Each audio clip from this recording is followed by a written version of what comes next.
Ragnar Lothbrok, a name that echoes through the halls of Viking legend like a war horn breaking the silence of dawn. But who was he really? Was he a single man or a stitched-together tapestry of multiple warriors, skaldic exaggerations, and political propaganda?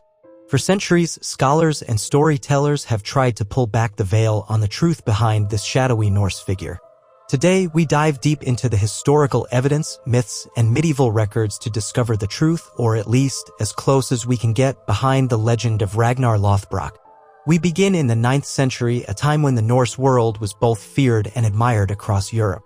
With their dragon-headed ships and brutal raids, the Vikings were more than just pirates. They were explorers, settlers, and warriors with a culture driven by honor, loyalty, and an unquenchable thirst for glory.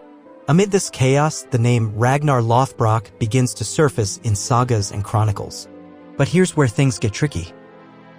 Most of what we know about Ragnar comes from Icelandic sagas written 300 years after he supposedly lived. These aren't exactly court documents, they're closer to a mix of Game of Thrones and national mythology. So how do we separate fact from fiction? The sagas describe Ragnar as a legendary warrior king, the scourge of Anglo-Saxon England and Frankish France.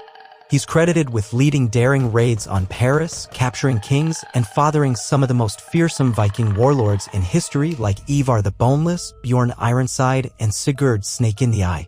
But even these accounts can't agree on the details. Some say he was the son of the King of Sweden, others claim he was a Danish farmer who rose to power through sheer will and battle prowess. So which version is real? Maybe both, or maybe neither. Let's look at the first major piece of the puzzle, the tale of Ragnar's sons. This Old Norse saga lays out Ragnar's life like a Norse superhero origin story. He slays a giant serpent to win the hand of the shield maiden Lagertha, has sons with the equally fierce Aslog, and goes on to lead raids across Europe. But don't take out your history textbooks just yet. This is where fantasy begins to bleed into supposed fact. One of the most famous stories is Ragnar's raid on Paris in 845 CE. This one actually does have historical weight. According to the Frankish chronicler, Ragnar, or at least a Viking leader who may have been Ragnar, sailed 120 ships up the Seine River and ransacked Paris. The Frankish king Charles the Bald, in a desperate move, paid the invaders a ransom of 7,000 livres of silver to leave. That's around 2.5 tons of silver. Not bad for a weekend of pillaging. The annals of St. Bertin even name this Viking leader as Reginhirus, a Latinized name that some scholars argue could be Ragnar. But it's not conclusive. There's no direct evidence tying Reginhirus to Ragnar Lothbrok, and for all we know, the chroniclers might have misheard the name. Then there's the tale of his death, perhaps the most famous part of the Ragnar legend. After a failed invasion of Northumbria in England, he was captured by King Aella and thrown into a pit of venomous snakes. As the story goes, Ragnar laughed in the face of death and proclaimed how the little piglets would grunt if they knew how the old boar suffers. It's one of the most chilling Viking lines ever recorded. But did it actually happen? Modern historians are skeptical. There's no archaeological evidence for a snake pit execution, and Aella's reign itself is poorly documented. What we do know is that soon after Ragnar's supposed death, his sons did launch a massive invasion of England known as the Great Heathen Army in 865 CE. Coincidence? Maybe. But it's possible that this tale of revenge gave the Viking campaign a sense of righteous fury and divine purpose. Myth, in other words, became military propaganda. What about his sons? If they existed, they were fearsome. Ivar the Boneless, in particular, is the stuff of nightmares. Described as both a brilliant tactician and possibly afflicted with a disease that made his bones unusually soft or flexible, Ivar led the Great Heathen Army and was likely involved in the conquest of York. His nickname has puzzled scholars for centuries. Was it literal? Symbolic? Could he have had a genetic disorder like osteogenesis imperfecta?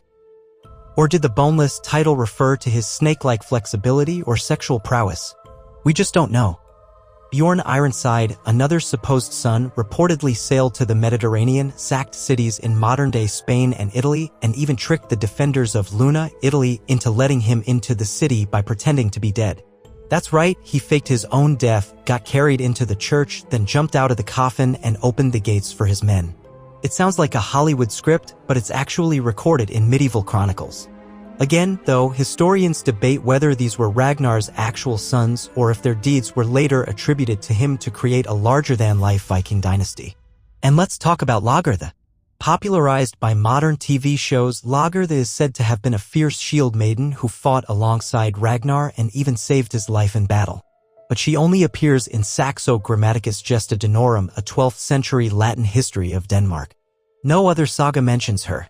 Was she real? Maybe.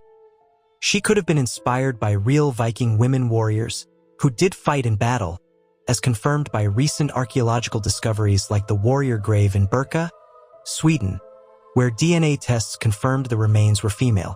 But Lagertha herself might be more fiction than fact. Even Ragnar's nickname, Lothbrok, is mysterious. It roughly translates to hairy breeches or shaggy pants. The saga says he earned it by wearing fur trousers soaked in pitch while fighting a dragon or a giant serpent, depending on the version. Again, it's hard to tell where metaphor ends and history begins. Some scholars think Lothbrok might have just been a poetic nickname or even a title passed down through generations. So what do we make of all this? At the heart of it, Ragnar Lothbrok seems less like a single man and more like a mythological composite, a fusion of several different Viking leaders whose deeds were merged together over time into one legendary figure. This was common in medieval storytelling. Just as King Arthur is likely based on several different warlords, Ragnar might be the Norse equivalent of a narrative Frankenstein's monster. But even if the man himself may be lost to the fog of history, his legacy is very real. The stories of Ragnar and his sons helped shape Viking identity and morale. They inspired fear across Europe and awe in Scandinavia.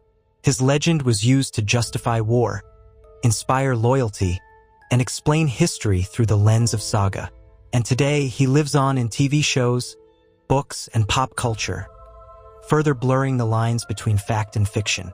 So what's the truth behind the legend of Ragnar Lothbrok? The truth is, he probably never existed as a single person. But that doesn't mean he wasn't real. He's as real as Achilles, as King Arthur, as any figure who grows beyond flesh and blood and becomes an idea. Ragnar represents the ideal Viking warrior, brave, cunning, ruthless, and larger than life. And maybe that's why his story endures. We may never know who the real Ragnar was, but the power of his legend shows us something far deeper. That stories shape history just as much as battles and bloodlines. The legend of Ragnar Lothbrok may not tell us much about one man, but it tells us everything about what the Vikings valued, feared, and aspired to become. And in the end, maybe that's the greatest truth of all. And if Ragnar's brutal fate intrigued you, don't miss our previous video on the Levite's concubine. A night so horrifying, it shook all of ancient Israel.